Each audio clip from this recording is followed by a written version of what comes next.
Hi, this is Melanie from melaniecooks.com, and today I will show you how to trim asparagus.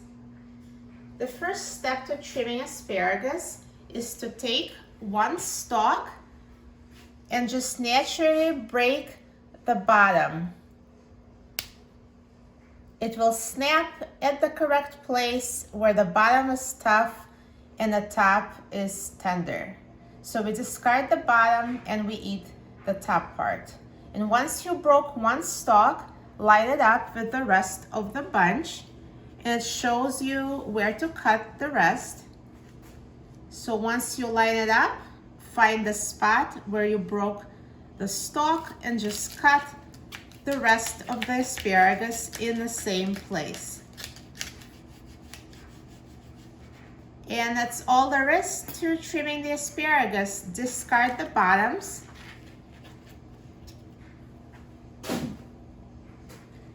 And the tops of the asparagus are ready for you to cook. For more easy recipes and cooking tips, please visit my website, melaniecooks.com. Goodbye. See you next time.